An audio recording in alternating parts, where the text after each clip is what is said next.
I ain't smoking, but my homie in here burnt up. Yeah, I'm working on him, but he's straight up. Snap. Were you like some 1950s gang or something, or what? You got your fingers snapping.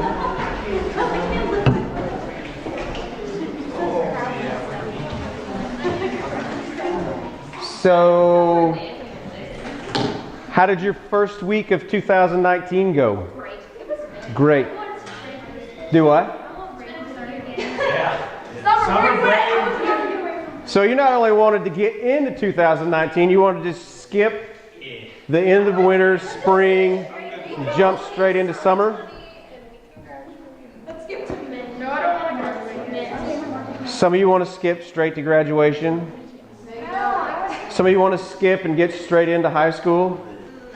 Some of you are like, no, I love it where the 8th grade is at. So how many of you were in a huge hurry to get out of 2018? I ain't gonna lie. You were, because 2018 sucked so bad you couldn't wait to get into 2019 because everything just fell apart. How many of you just could have cared less that it was 2019? I missed 2008. I was excited to stay up till midnight. How many of you are still carrying the stuff that you hated about 2018 over into 2019? A ton of you can probably raise your hands for that. Because a lot of people were in a hurry. There's all kinds of gym resolutions being made. I'm not a New Year's resolution guy, but I wanted to start off with this first full week that you've been in 2019 and just ask you a question. What do you want this youth group to look like? What do you want it to achieve? What do you want it to be like? Do you want it to be just a body that comes in here and gathers and hears something and walks, just totally forgets everything that you talk about in here, that you hear out of God's Word, and as soon as tomorrow's Thursday, so as soon as Thursday hits, you just totally forget everything? Or do you want to carry over what you learn in here on Sunday nights, hopefully Sundays if you come on Sunday mornings, and then Wednesday nights so you can carry? Because how many of you need Wednesday night? Man, humanity had me in the tank today. I went, good lands, I hope my boss don't watch this. I went home 30 minutes early just to load wood because I needed something to do to clear my mind up. Because today had just been one of those days. And there's nothing better than getting away out there where me and the good Lord haul a lot of wood together, just so you know. Okay? He does a lot of good supervision, keeps me from getting hurt. Okay, I made it all through 2018 with no chainsaw accidents, or, I got a few splinters, but it's my Adam reminder is what I call it. Because anytime I get a thorn or a splinter, I just think of Adam and Eve. But anyway, I got a splinter today. But I didn't care because even that pain was just something that I can deal with, and it's not as annoying as what attacked my heart and attacked my mind. This is minor. Matter of fact, the one that's in my pinky hurts worse than anything because it's in my pinky. And it's like, this is my sensitive finger, okay? This is my sensitive finger. This is why when they drink tea, they stick their finger up because they're just like sensitive and classy with it up. But I'm not British, so I don't do that. I'm Irish. Half those people were drunk most of the time. I'd make a horrible Irish person because I don't like liquor. But anyway, what do you want it to look like? What do you want it to be like? What do you want your part in the body of this youth group to be? Are you here tonight for a social visit because you had nothing else to do? Or is it because you really feel like you need to get fed halfway through the week until it rolls you over into Sunday? Now, I hope that you're feeding yourself Thursday, Friday, Saturday, even on Sunday, Monday, Tuesday, Wednesday, when you come back in here. I hope that you're still reading the Word, that you're not just this student who comes to youth, you fill a seat, you chew on your fingernails. Sorry, Emily, I couldn't help it. Because really, I can stand up here and I can see who's really just gathering something from this and who's just filling up space until time to leave, where you can socialize again and you can make your way out the door and you can just see each other tomorrow. And some of you just look like you have the blankest looks on your face, but God's telling me I'm penetrating those people, so don't give up on them. And sometimes I probably look like I'm up here with a blank look on my face, and I hope that never happens. So, question for you, New Year's resolutions, a lot of people go to the gym, okay? I went the first day that the gym was open in Cassville, and I was the only person in there that morning. And I thought, wow, I thought this would be like Wicked Fool.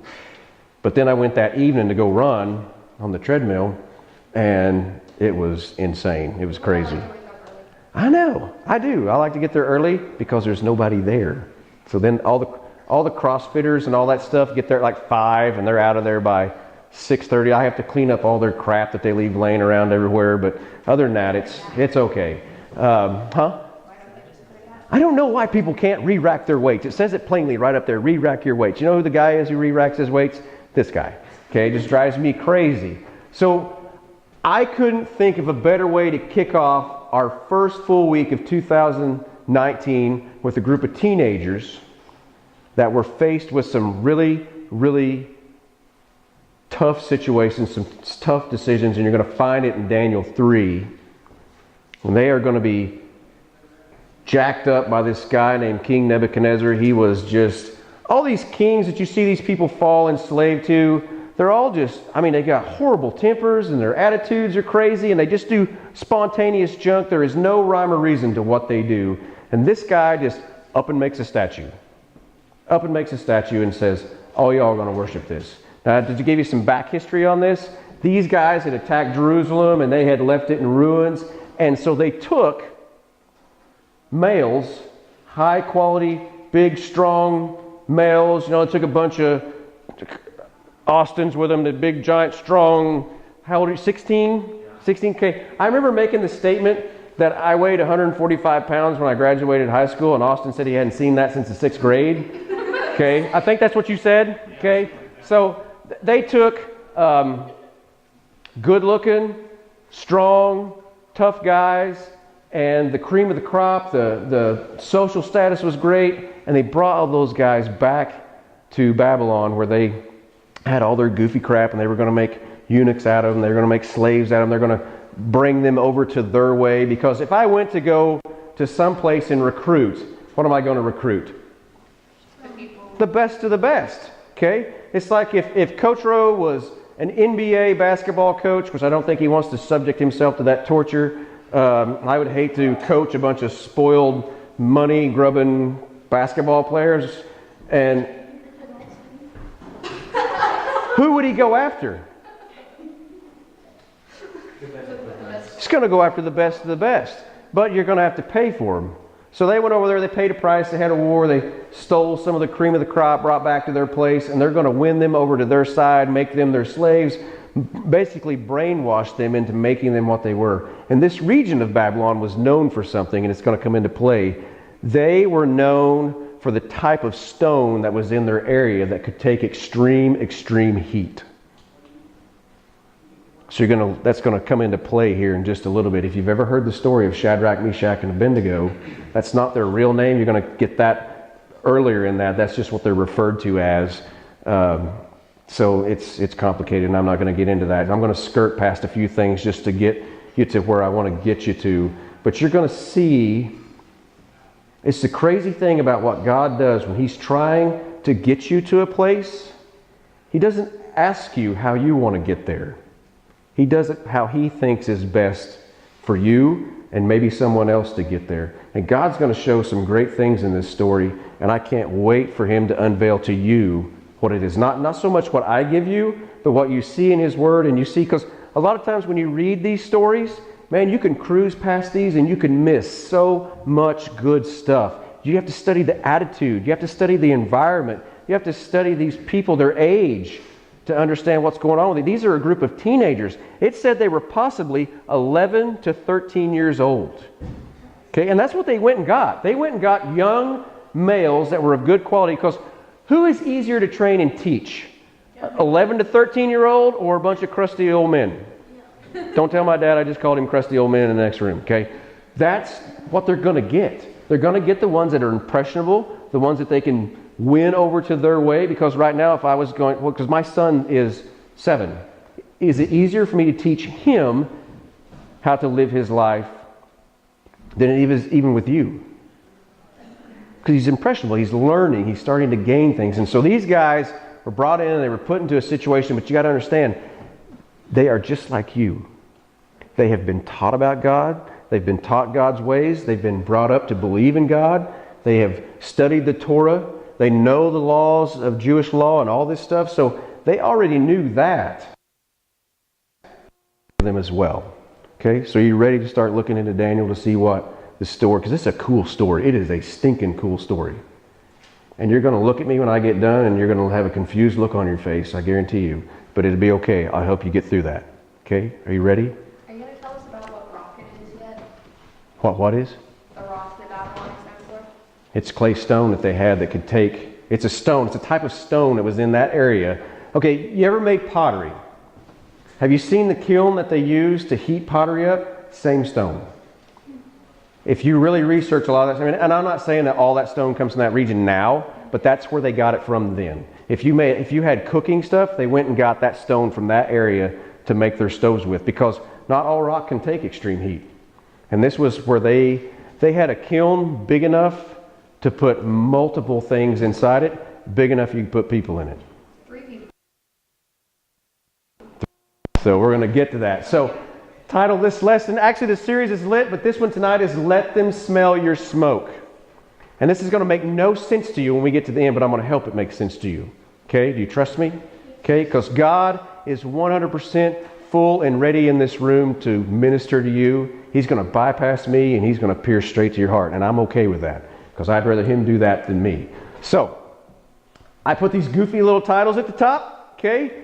So you can kind of, I broke them up into sections about this story. But I'm going to read it to you. It's in Daniel 3, and it says, King Nebuchadnezzar made a gold statue 90 feet tall and 9 feet wide. That's big. And set it up on the plain of Dura in the province of Babylon. Then he sent messengers to the high officers, officials, governors, advisors, treasurers, judges, magistrates, and all the provincial officers to come to the dedication of the statue he had set up. So all the officials came and stood before the statue King Nebuchadnezzar had set up. Then a herald shouted out, "People of all races and nations and language, listen to the king's command.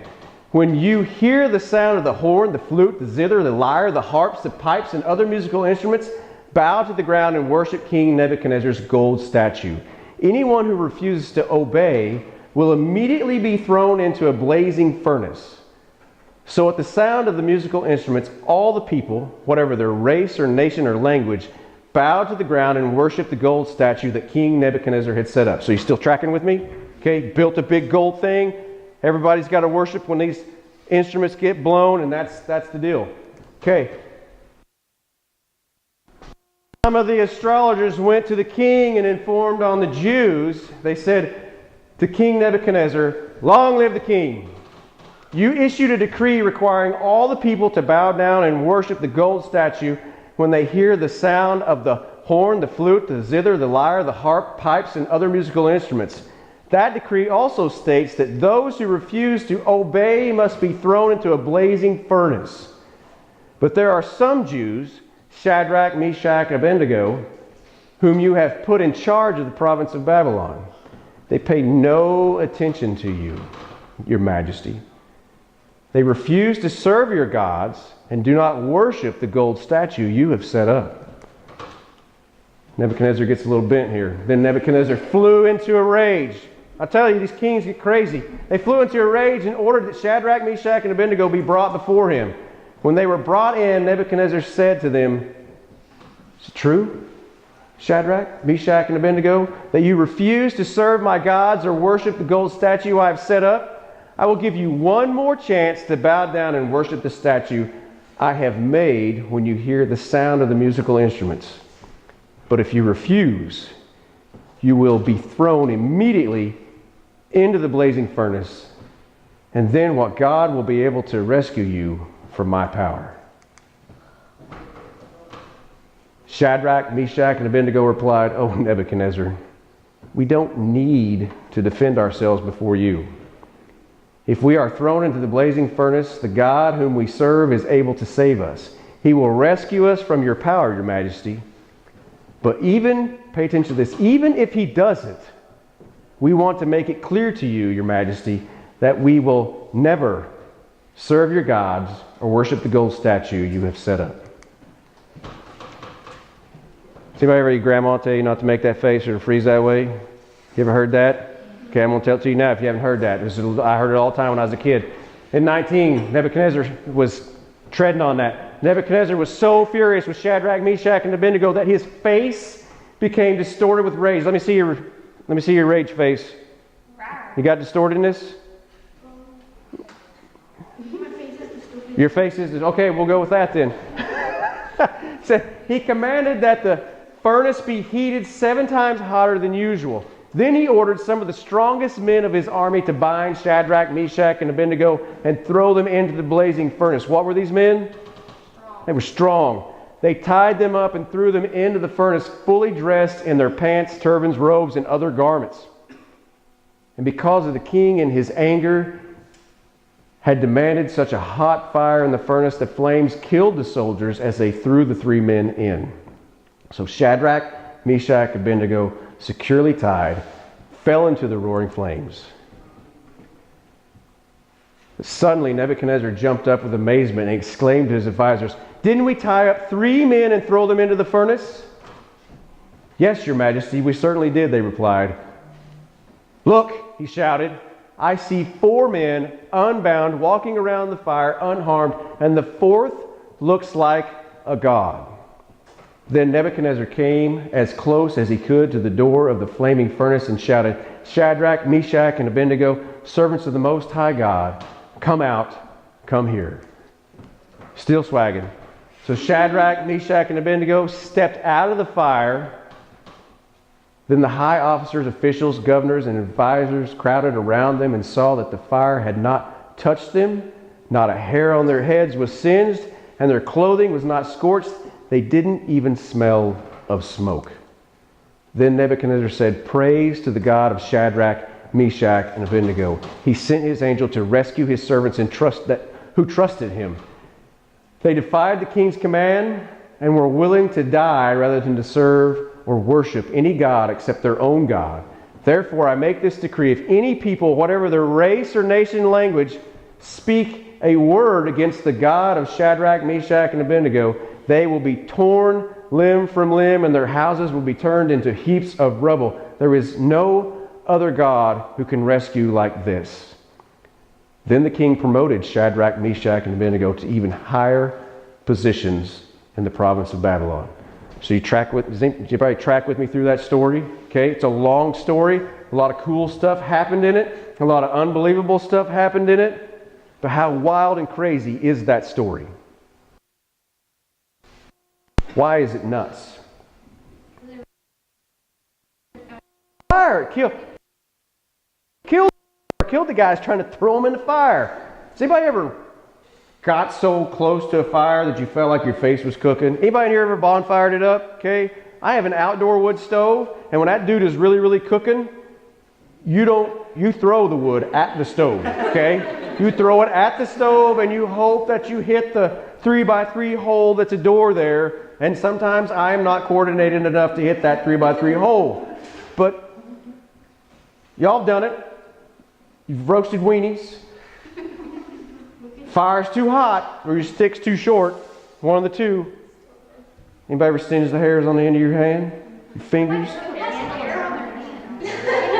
Okay, guys, you ever singe the hair on your hands before? Emily's a hairless wonder, apparently, except for her head. I'm not talking about that. So you know what it's like to get hot, correct? Oh yeah. So these guys, nothing but a group of teens. Nothing but a group of teens. Huh? Maybe even preteens. Could be 11 to 13. Trust me, I read up on these dudes' age like nobody's business because I wanted to make sure I brought you the 100% facts that I could find. I don't ever want to mislead you in any form or fashion. These guys as young as they were,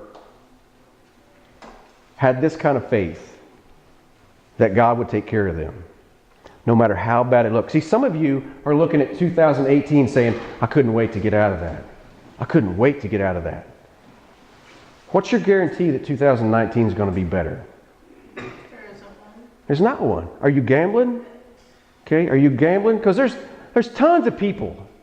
You can roll into 2019 with this kind of faith. You can roll into it saying, I'm so on fire for God, I'm going to be so great through the rest of this year. And you can do like most of those people who walk into a gym and get a gym membership. They're going to really, it's all about, most of your New Year's resolutions are all about self-improvement. Would you agree with that? Everything's about self-improvement. So they walk into a gym, they get a gym membership. Now, does anybody know what happens to you when you work out? What happens to your muscles? You get sore. They do get sore, but do you know what makes a muscle bigger? They tear. They tear. They tear and then they regrow. And so that's what is the ultimate goal. And some of these people will go to the gym. They'll be so dedicated. You ever see anybody that's just, has anybody ever been that person? First started working out and you are just sucking wind like nobody's business. Okay? But it's tough. It's tough. But they're gonna keep after it. They're gonna keep after it. They're gonna get this self-improvement. And then somewhere around like the second week of February, the gym memberships start to drop off. They start to get a little lighter and get a little lighter. The Bible is full of stories where God used teenagers. God loved to use people in their young age. Now, if I was teaching a lesson to, or preaching a message to a bunch of older adults on how to be on fire for God, I'd preach a message on Caleb. Okay, because Caleb was 83 years old and was ready to go fight giants in a foreign land. That's usually my go-to thing when I talk to older people about being on fire for God, or not letting, just because you're old, keep you from doing things that you don't think you're able to do. But these guys, at the age that they are, their mindset was, we don't care. We're going to serve God anyway, whether you throw us in there or not. Whether He saves us, we're still going to be on fire for Him. My question for you guys tonight was, what do you want to look like when you go into 2019? What kind of youth group do you want to look at? Do you want to be willing to be torn here and there so you can grow? Because a lot of you are in a hurry to get out of 2018 into 2019 because you went through some situations that tore you apart. And you looked at them as they were so horrible that your life was over, that things sucked. But what you didn't realize is that God needs to tear you a little bit so He can grow you on the inside. Some of you had a lot of bad things happen to you. My wife got cancer. Not something we really chose to go through. They thought I had colon cancer. Turned out to be an intestinal tear. Not something I really chose to want to be worried about for a while. Chloe certainly didn't want to tear her knee up. Emily didn't want to hurt her knee. And all the rest of you in here who have hurt yourself in some way that people can see, you certainly did not want to go through that. And some of you went through some stuff that nobody can see. Because you do such a great job of looking like there is nothing wrong with you. I know I have some of those in here. That there were some things that happened to you in 2018 that we'll never know because you keep it inside here. And it was tearing you and tearing you. And you looked at it as something that was destroying you instead of something that can build you up. I want you to understand that everything that happened to you in 2018 was not necessarily the devil destroying you. Sometimes it was God shaping you. He allowed, He didn't make, but He allowed. I don't think God caused my wife to get cancer. I don't think God gave me my scare for any reason. And I don't think God inflicted any of these painful situations on you. But He does not waste. And so when you get torn, just like those muscles that the people are, because it's the first week of January, so those die-hard, going to get fit for 2019 people, there's muscles being torn left and right now. So are you willing, at the age of a teenager, because Some of the stuff you went through is traumatic. Would you say that? Okay? Stuff you can see, stuff you can't see. Traumatic. Some of you may have had, anybody have the point, I don't know how I'm going to get through this. I don't know what I'm going to do. So that's when you start, you got to let him have it. And these guys, do you think it was hard for them to have the faith they had? They're fixing to die. There's a reason why they tied them up with the strongest ropes they could tie them up with. I don't necessarily know that they may have stood there and just allowed that all to happen. I can imagine as much. I would be squirming at some point or another. And they used the strongest men they had to control a teenager. Why do you think he wanted to use the strongest men he had?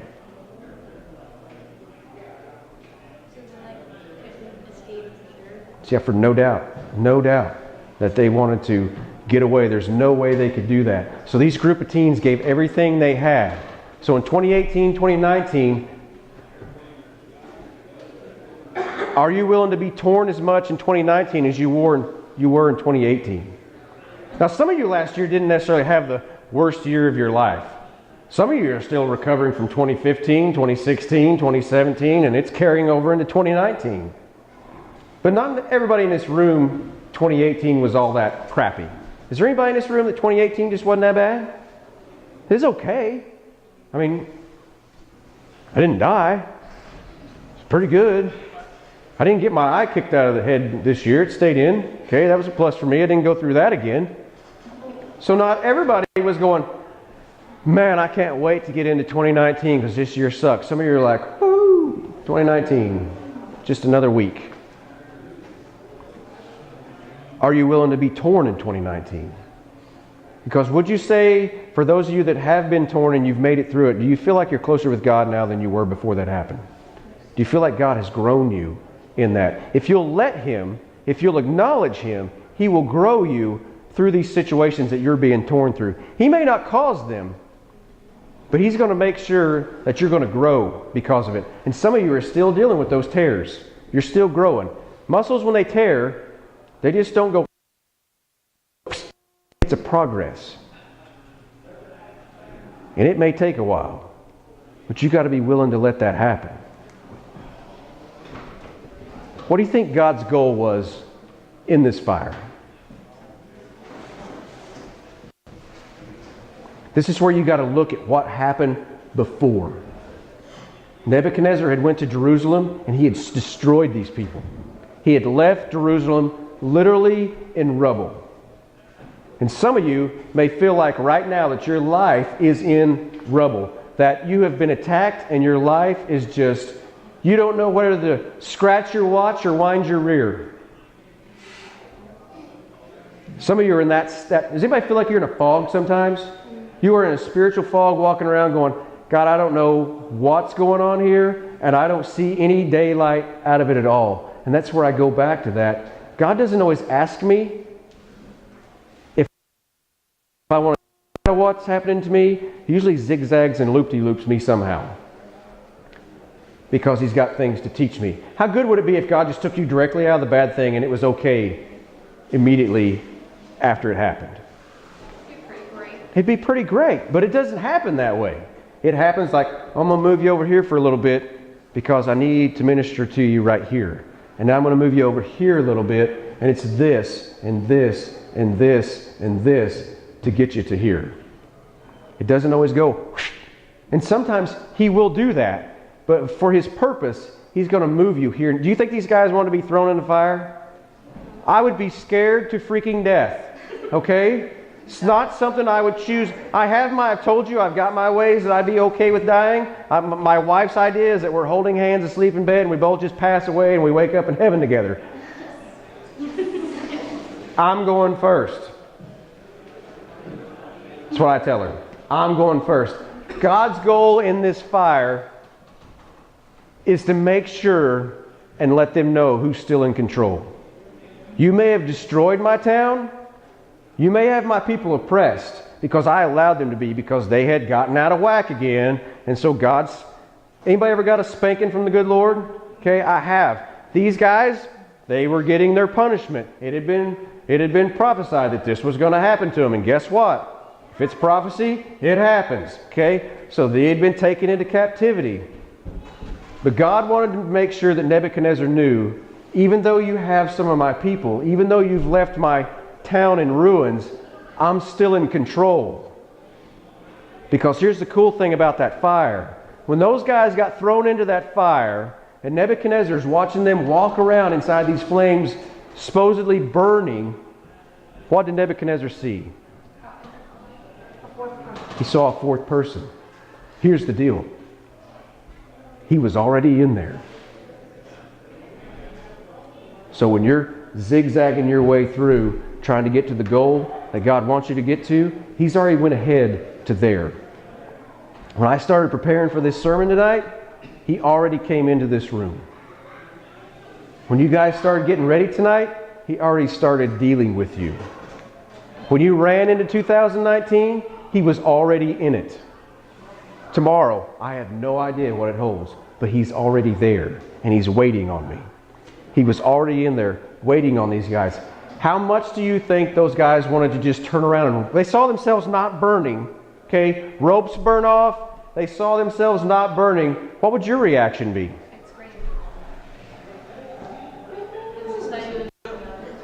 Huh? Yeah. Am I dead? Next thing to notice, did they run out? Or did Nebuchadnezzar have to call for them? They got in it. They're in it with God. So are they okay with it? They're not where they wanted to be. They're where God chose them to be. And so they have seen fit to hang out with Him. Make sense? Okay? I would have ran to the door. But if I've got Jesus standing there with me, which I forget so much, that He's standing there right with me. When I had my wisdom teeth taken out. Has anybody had that joy yet? Wisdom teeth out? When I had my wisdom teeth out, my grandma gave me a quarter. You know why she gave me a quarter? It says on the front of it, "In God we trust." She said, "I want you to know that He's with you. Because I am scared to death of needles. I hate them. I'll knock 100 old ladies down to get out of the way of a needle coming at me." Okay? I despise needles. I don't like them. They make me sweat. They make it look like... Has anybody ever seen a TV screen when it ain't working? It's all like, shh. That's what my eyes do. I can't see. My heart rate goes through the roof. My blood pressure drops dramatically. I don't pass out. I get really, really close. I hyperventilate. My hands draw up. That's probably what my mindset would have been inside this fire. Because I forget He's already there. Whatever's happening at your house, whatever's happening at school, whatever's happening inside that people can't see, He's already there. You have to realize, you got to open your eyes. If I got thrown into that fire, do you think my eyes would be open? Baseball's coming straight at your head unexpectedly. You flinch. You flinch. You're like, Been there, done that. okay. I've jumped off some pretty high bluffs before into the water. For some reason, closed my eyes. I have no idea. It's like I don't want to see it coming. Okay? This fire was not meant for anything other than to show who's in control. I'm in control is what God was telling these people. That's why they saw the fourth person. What would it have been like for just 3 to have been in there? They wouldn't have understood who it was. And it says like a God, some translations like an angel. They have different things, and it's God's presence. It is just 100% God was in that furnace. And I fully heartedly believe that He was standing in there already waiting for those guys to be tossed in there. And that's how powerful He is. And they walked out. This makes no sense with the verses, right? Okay, because you're like, my Bible says that they walked out of the furnace and they didn't even smell of smoke. So how confused are you when I say don't or let people smell your smoke? These guys were wrapped in ropes. I got this from my son. He's pretty good for lesson titles sometimes. He couldn't drink his hot chocolate the other day because the smoke was still coming out of the cup. And he says it's too hot. I can't drink it. It'll hurt me. And I can smell it. It's too hot. I can smell the smoke.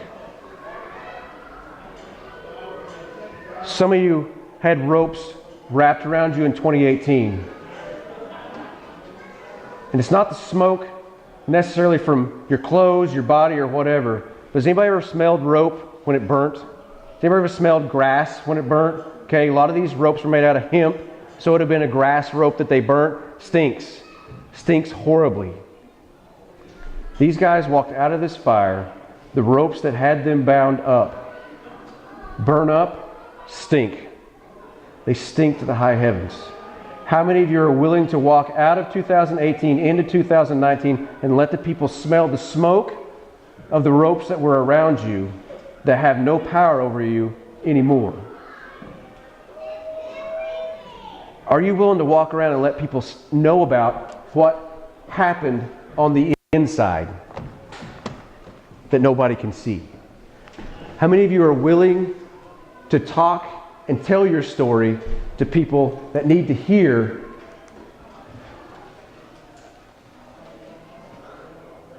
what has wrapped you up, but that God has went ahead of you and He burnt those ropes off? Because a lot of you are still wearing those ropes and you're waiting for God to burn those and take those off, inside and out. But the fire's not going to burn you. It's not going to kill you, but it's making you stronger. So my question for you tonight is, how willing are you to let people smell the ashes of what had you wrapped up? The Bible uses different analogies of chains and ropes and everything that kind of wraps people up sometimes. Would you agree with that? Okay. Tonight I want to give you the opportunity. I pushed this altar out here because God said push it out away from the stage because it's going to be full. I want to give you the opportunity tonight to either do one of two things. Come up here and say, God, thank you for the ropes that you have burnt off of me. And some of you need to come up here and say, God, I'm wrapped up. I don't know the path that this is going. I don't know how long I'm going to wear these, but I know you're already in it before I get wrapped up. You're already there. I haven't seen you because I haven't opened my eyes. I'm in the furnace, but my eyes are shut because I'm too scared of what's happening to me. So God, open my eyes. I want my ropes to start burning. They don't always burn off as fast as you'd like them to. Sometimes they singe, sometimes they smolder for a while, but He never, ever, you can read this, He never, ever not rescues His people at any time. He's always rescued His people. He always will rescue you from whatever ropes have you tied up outside or inside. He will make a way if you'll just open your eyes and say, I recognize you. I see you. You're here. You've always been here. So I want to give you the chance tonight before we close to come up here if you feel led to. If you want to pray where you're at, that's fine with me. But there's nothing like sitting at this thing and it shows God, I'm serious. I'm serious. Some of you got the ropes of, I'm going to hell if I die tonight. Some of you are bound up. The devil's got you bound up. Straight to hell's where you're heading. God wants to burn those ropes off. Those ropes burn fast. They burn so fast you can't even see them burn. The moment you accept Him, the moment you let Him be the Lord of your life. So if there's any of you in this room tonight that don't have Jesus as your personal Savior, burn those ropes off. They will burn quick. Those burn fast. For those of you who have ropes wrapped around you that people can see, it's a good place for you to come. There's ropes you can't see, because I've had them. I've looked pretty on the outside, not like, pretty good looking, but I've looked like everything's fine. Is anybody in here good at faking? I'm really good at faking that I'm fine. Because I got to be a tough guy, or I got to be the guy that just people can't see me be weak. But on the inside, I'm wrapped up so tight. The strongest men are holding me down. It's crazy. This story is so crazy of how God wants to take care of you and how God wants to help you get through your life. These guys didn't get thrown into a furnace for no reason. It's cool to read this story. It's cool to watch Shadrach and Meshach and Abednego in the fire, but it sucks when it's you, when you are those guys in there. So tonight as we close, I just want to give you the opportunity. If you want to come up and pray, I'm going to give you that time, and then I'll close this out. Is that good? Okay? It's all yours. Come surround it. Pray at your seat. I don't care what you do. And it doesn't matter if your friend gets up and comes up here or not. It doesn't matter about anybody else. If you got somebody you want to pray with, that's fine. I don't care.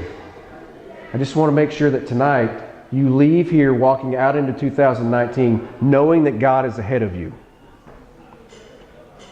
He's already in tomorrow. He's already in your house tomorrow. He's already in your class tomorrow. He's already inside your mental issues you're dealing with right now.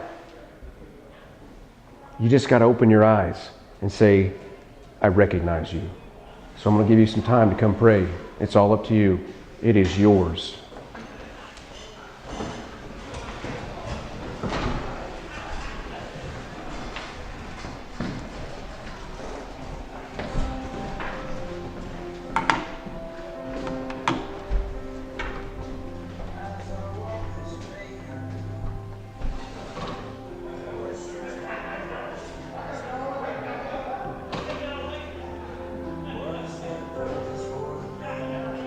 Right.